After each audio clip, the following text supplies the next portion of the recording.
And we've got a couple of other things, Dan. I wanted to kind of mention this before you ask me whatever you want to ask me about. But we are doing the podcast today special because tomorrow we don't want to be doing it on Thanksgiving Right. Day. But what we want to highlight the holiday weekend because a lot of people are traveling. I know I had my nephew flew in from Denver. My niece flew up from Charleston, South Carolina. So we need to know about travel weather. If you're going to Massachusetts, if you're driving up to Vermont, whatever you're doing, we'll have the forecast here for you. But starting next week, we're switching the podcast. The regular weekly podcast is going to move to Thursday. So Dan and I will tape it around 9:30 in the morning, something like that. And then Dan turns it around really quickly and we get it online. We'll have the link up on our website by probably no later than noontime. So as we start next week, moving the podcast to Thursday through the entire winter and then into the early part of spring, because, we can still get some big snowstorms in March and even the first week of April, we've been known to have some snowstorms around here. So that's when the Bradfield Weather Podcast will be. So just keep that in your head that they're going to be on Thursday. We will do them live in the morning. They should be up by about lunchtime on Thursday. And then we will also, as we've done in the past, and I'm looking at two sponsors for this, and I'm not going to name them until we have them, but we would have two sponsors for storm-specific podcasts. And what that means is, all right, say we tape our podcast on Thursday, but on the following Monday, it becomes apparent to Dan and me we're going to have a big snowstorm Monday night and Tuesday. Well, we will do a storm-specific podcast on Monday.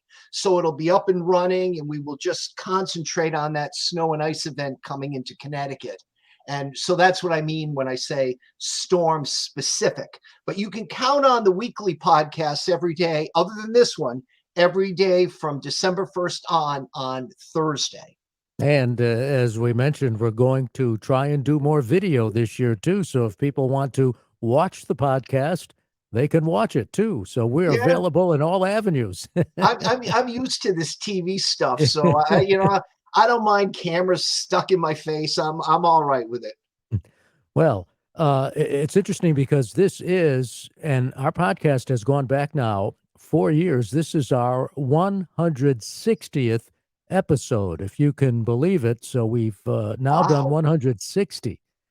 And wow. we Well, hope to here's do. 160 more, Dan. Amen. And I Amen to mean, that. it's been an honor to do these podcasts with you. I mean, a proven pro in the Hartford radio market for all these years. And if anybody goes to the Hartford Yard Goats game, and Dan, I've got to thank you, my friends and I, there were, I think, 6 or 8 of us that night. And you hooked us up with some great seats in what was it called? The Coliseum or something like that.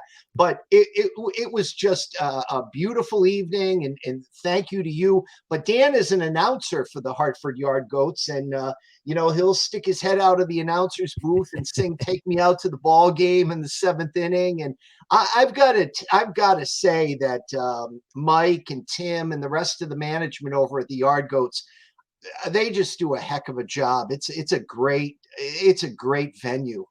Well, you're very kind. Thanks for those kind words. And of course, it's an honor to do the podcast with you, an outstanding award winning meteorologist for many years, the chief meteorologist at NBC Connecticut. And the exciting thing about technology in 2022, Brad, is, people like us who've been in the industry for many years, we don't have to fade away anymore. We can do it even in our pajama bottoms. That's right. And we can just die slowly and just sort of fade away slowly. But no, it is great, Dan. And I've always said, and people who have listened to the 159 previous episodes of our podcast know that weather has always been a hobby for me. And I say, and I'm not kidding, and I'm not trying to be morbid, I will probably make a weather forecast on the morning of the day I die. I, I just, it's part of me. I get up every morning and I want to know what the weather is and I want to figure it out. And it's like baseball coaching. I always tell my kids, in baseball, you are great if you only fail 7 out of every 10 times. So if you succeed 3 out of every 10 times, you are considered a great hitter. But that means you fail 7 out of 10 times. And I always like the competition and whatever. And one other thing I want to mention, Mike Dombrowski is our head coach at Granby Memorial High School, and I'm the assistant varsity head coach. But we are playing, Dan, 2 games at Dunkin' Donuts Park this year. We're playing a game at New Britain Stadium. And then adjacent to that is Beehive. We're playing a game at Beehive. I saved the best for last. And we just did a fundraiser yesterday. We started a fundraiser yesterday with Gold Athletics. We are taking the boys to Cooperstown, and we're going to play on Doubleday Field, That is Doubleday Park. phenomenal. So, I'm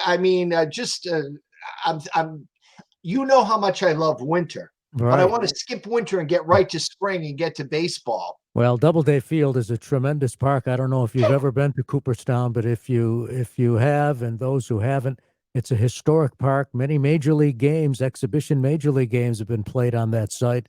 Oh, you'll have a great time in Cooperstown. Well, I'm looking forward to going with more adult children. I mean, they're the sophomores and juniors and seniors in high school. Because when I went with my boys, they were like 6 and 4 at the time. So we ended up inside most of the time, watching over and over and over who's on first, what's on second. Oh, they just thought that was hysterical. Yeah. Well, the weather, and of course, this is the Bradfield Weather Podcast. We invite you to visit bradfieldweather.com, where Brad updates the forecast every day, by the way. But we're going to take a look back first, Brad, at the month of November, and it really has been an interesting month, hasn't it? It has been weird. The month started out so warm, Dan. I went back this morning and I counted. We had 8 days in the beginning of November that exceeded 70 degrees for the high temperature, including 78 degrees on November 5th, and then 78 degrees again on Monday, November 7th. Now, if you had a 78-degree day in July, you would consider, oh, what a treat. This is nice and comfortable and a beautiful day. But I mean, it's just ridiculous to have such warmth during the month of November. Now, in the last 9 days, each and every one of those days, the temperature has averaged below normal. But even so, the beginning of the month was so warm that right now, when you calculate it all out, we're averaging 4.6 degrees above average per day during the month of November. I told you we have had 9 days in a row below average temperature.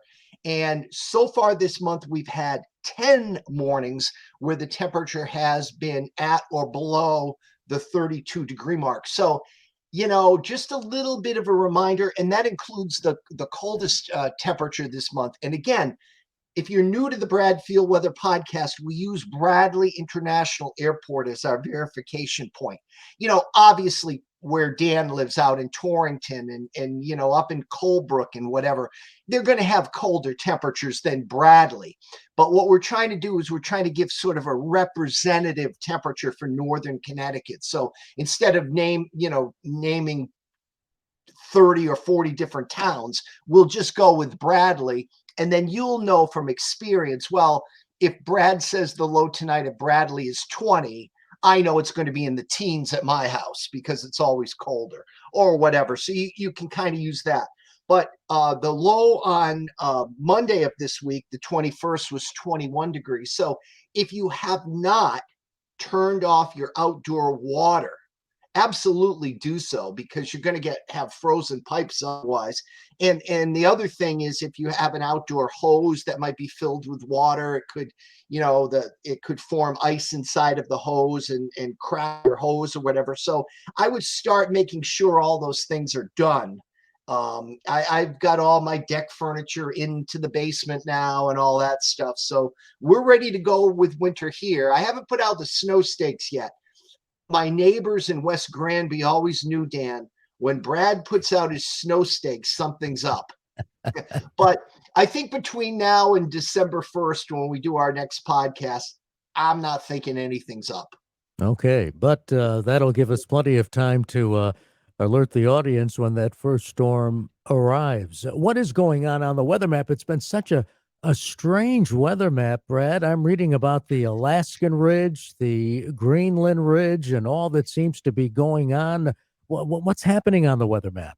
You're a teaser, Dan. I mean, when you start talking about ridges poking up in Alaska and ridges poking up in Greenland and so forth, that bodes kind of ill around here. Now, I say ill with a smile on my face because you know me, I like snow and I like cold. Um, as I get older, I like cold less and less, but I still love snow. Um, and that is a good recipe for getting snow around here, and cold too. I will tell you this again: meteorological winter begins on December 1st, which is next Thursday, which is when we are going to do our winter weather forecast. And I'm taking into consideration things like this Alaskan Ridge, things like this Greenland block. They all factor into the winter forecast. And I will say this: um, recently, the NOAA came out with a long range forecast for the month of December, and they've got a good part of the heartland, like Minnesota, North Dakota, probably driving down through Wisconsin and Nebraska. They've got them 5 to 7 degrees below normal per day during the month of December. That ain't good news when we have oil shortages and heating. We may end up with a railroad strike, and this is not good stuff as we move into the winter.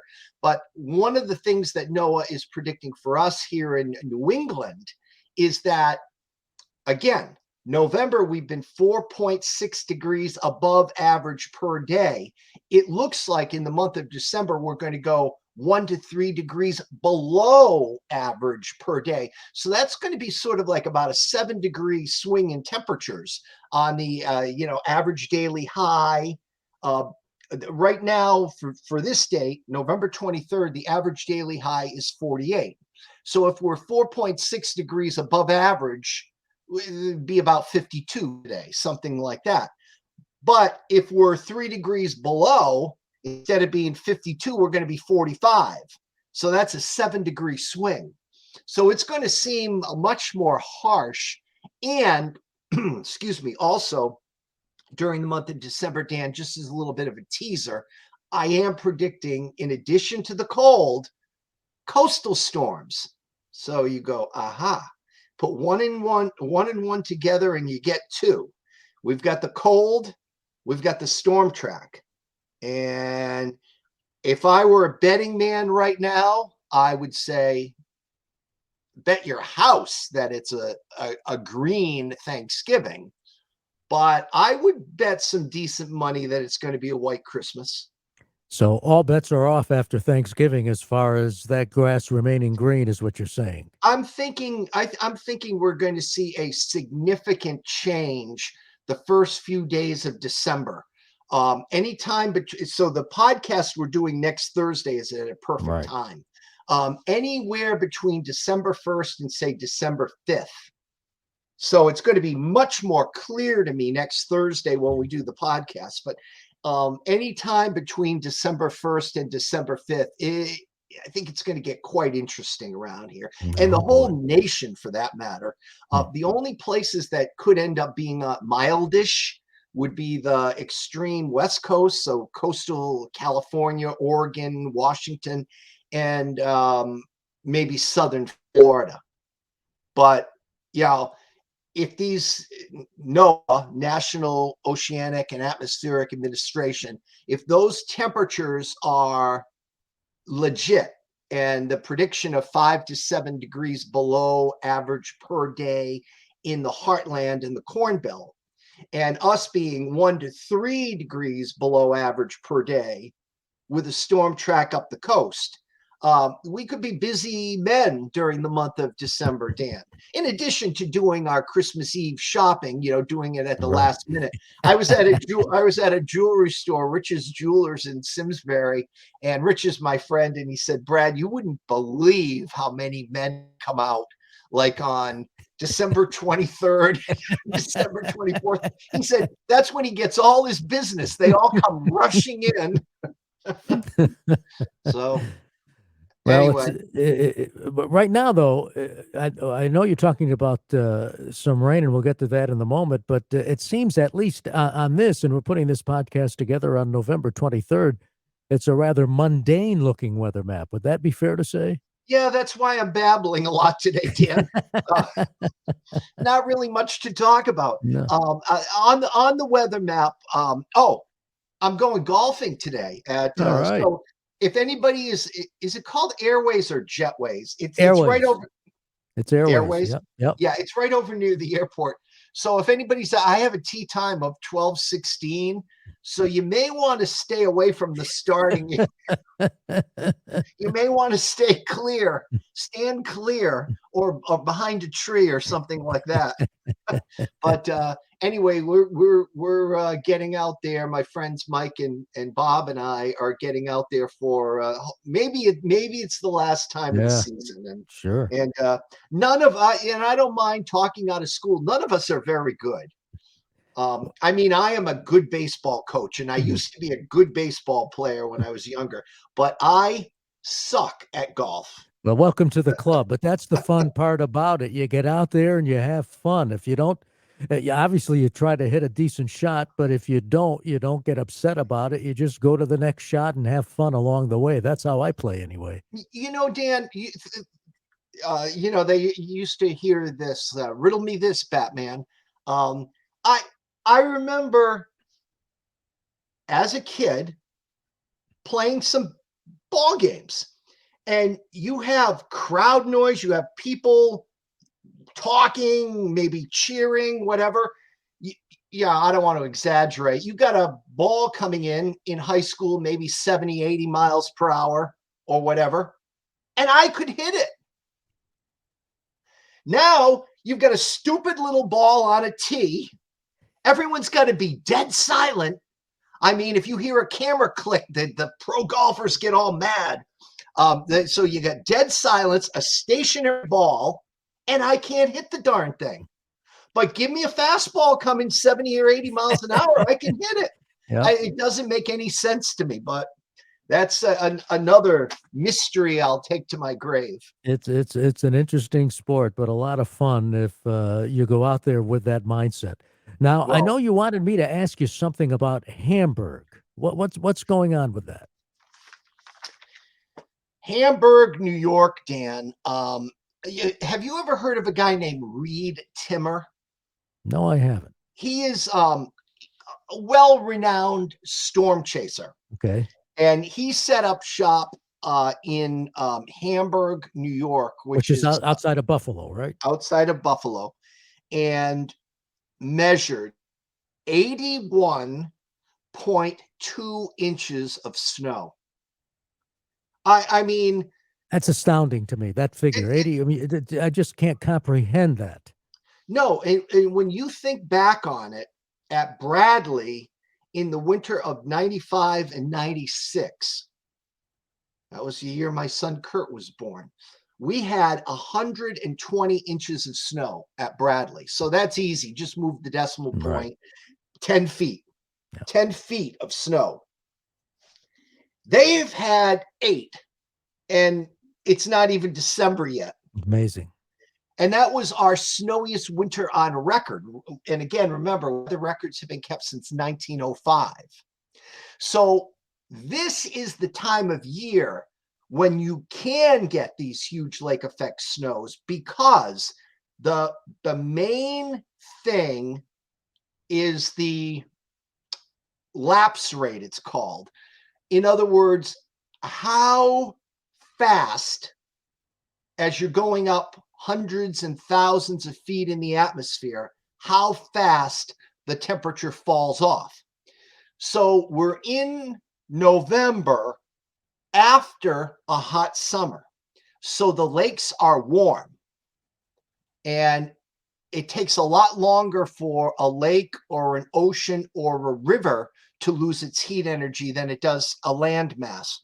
So what's happening is we've got the Great Lakes, maybe 50 degrees temperature.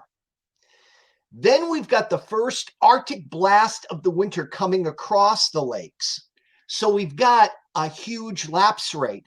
And the guys that study these lake effect snows say that when it's about 25 degrees Fahrenheit of a lapse rate between the surface of the Earth, which in this case would be the Great Lakes, and a couple thousand feet in the atmosphere is 25 degrees Fahrenheit. So if the lapse rate is that or greater, you can get tremendous lake effect squalls. And in this case, it was, that converts to about 14 degrees Celsius. So you had that, number one. Number two, you have to look at the wind direction. So the wind, if the wind is coming in a certain direction that points to a big city, sometimes it points at Rochester, sometimes it points at Syracuse, sometimes it points at Buffalo. In this case, it pointed in the Buffalo area.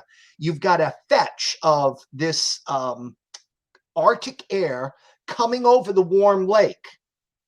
And as it's moving across dozens and dozens of miles, and I think Lake Erie is like about 280 miles long. If you get a fetch along that entire area of the lake, it has the ability to pick up a lot of moisture. So that's called the fetch. So you've got the lapse rate, the fetch, and then you have an orographic lift, and that's easy to comprehend. Say you're along the Connecticut River Valley and you head west and you encounter Avon Mountain and Simsbury Mountain and the Berkshire foothills. You start getting air mass moving along the ground that encounters these mountains or foothills or whatever, and that air starts moving up. And as the air starts moving up, it cools. Cooler air cannot hold the moisture that warmer air can hold, so the whole precipitation process starts. So you get that orographic lift as that wall of snow hits the lake shoreline, the Great Lake shoreline with Buffalo, and you start getting that lift, which enhances the snow. And, it just was like a perfect storm of everything going wrong and ending up with that 81.2 inches of snow. But the funny thing is, if you get in your car and drive an hour south, they have no snow at all. That's amazing to me. It Just just amazing. depends on the actual exact wind direction. I mean, it comes down to like, we talk about west is 270 degree wind, west southwest might be what is it, a 240 degree wind. I mean, we're talking here a 242 degree wind. I mean, it has to be like right at that exact it's got a point right at that city, and in this case it did. And I've got to give kudos to the forecasters out there. At least the National Weather Service forecasts that I heard were very good. They had predicted feet of snow in advance. No, they were right on the money. And I was fascinated watching the storm coverage. And you hear a lot and you talk a lot about this when we do our podcast about lake effect snow, but that's taking lake effect snow to the absolute extreme. Right. And it's the time of year, Dan, because the water, remember, the whole thing is driven by this lapse rate. The difference in temperature between the Earth's surface, which in this case is the Great Lakes water, and a few thousand feet above. Now, what's going to happen as the winter goes on and on and on, the water gets colder and colder and colder. So there's less of a lapse rate. So there's less lake effect snow. So once you get into January and February, you're not going to hear about this lake effect snow anymore. And a lot of times it goes away completely if the Great Lakes freeze. Then there's no moisture source at all. So there's a lot of things that factor into it. Well, that said, and here we are putting this podcast together, our first of the season on the day before Thanksgiving, Wednesday, November 23rd. What does our forecast look like? Well, for my golf game this afternoon, Dan, it will be sunny. The temperature's between 46 and 52, which is seasonable, but there won't be much wind, so it'll feel very nice out there. And then tonight it's clear with temperatures moving down into the 20s. For Thanksgiving Day, we start off with sun and we end up with clouds. We're going to have a cold front approaching us from the Great Lakes on Thanksgiving Day, but I do not think it will rain. It won't rain until Friday as that cold front gets closer on Friday, a rising chance for showers as the day goes on. So what I mean by that is 10 o'clock in the morning, there won't be much chance of rain. By noon, the rain chances will be bopping up a little bit, but by 2, 3 in the afternoon, there's a good chance that it's going to be raining. So that's Friday with a cold front coming through. Saturday, the cold front sweeps offshore, high pressure over Pennsylvania. We end up with a sunny day here on Saturday. High temperature, a little bit above seasonal. I'd say about 50 on Saturday for the high temperature. Now, Sunday, let's see what's on the weather map Sunday. We've got low pressure in the eastern Great Lakes.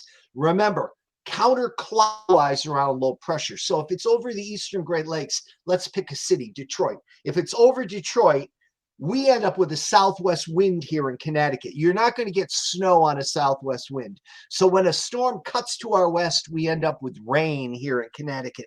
And that's what we're going to see on Sunday. The low in the eastern Great Lakes, rainy here on Sunday. We're on the warm side of the system. By Monday morning, November 28th, the cold front will be clearing Cape Cod. I think it's a windy day next Monday. Keep that in mind, the wind behind that cold front. Temperature's not that cold, though, in the 40s, seasonal. High pressure in command on Tuesday, the 29th. Over Virginia, the high, sunshine here, temperatures in the 40s once again. And on Wednesday, the last day of November, high pressure will be sitting right over New England. It looks like a clear, cold start. Low pressure will be in the western Great Lakes. It's going to bring us rain overnight on Wednesday night going into early morning hours of December 1st. And again, Dan, remember my little hint. Once this goes by, the long range as issued by the National Oceanic and Atmospheric Administration, 1 to 3 degrees below average per day through New England. So we start Thursday, December 1st is meteorological winter. That's also going to be the day of our podcast where we put out our winter forecast. So just keep in mind, December, colder than average with storm threats. White Christmas, absolutely in play. Okay. And as you said, all the details coming on Thursday, December the 1st. Before we wrap up our podcast, anything else you'd like to add, Brett? Yes, thank you for that, Dan. I would like to wish all of our, I can say viewers now, Yes. I think, viewers and listeners, extraordinarily happy Thanksgiving. And as you get older, little things don't bother me as much anymore. So, you got to really take stock of what matters, your health, your family, your friends. So I would like to just say I'm very thankful for all of you. I'm thankful for you, Dan. I'm a very lucky man. I've got a great family and I've got a great, great, good friends.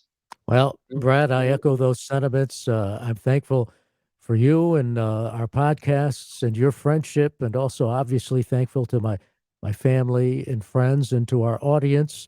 A happy Thanksgiving, and enjoy the day. And we'll be back again next Thursday. And listen to you and Sandy and your family, and of course our audience. Have a happy Thanksgiving. And I know you echo the sentiments. We want to thank again the underwriter for the Brad Davis Weather Podcast, McAllen Construction.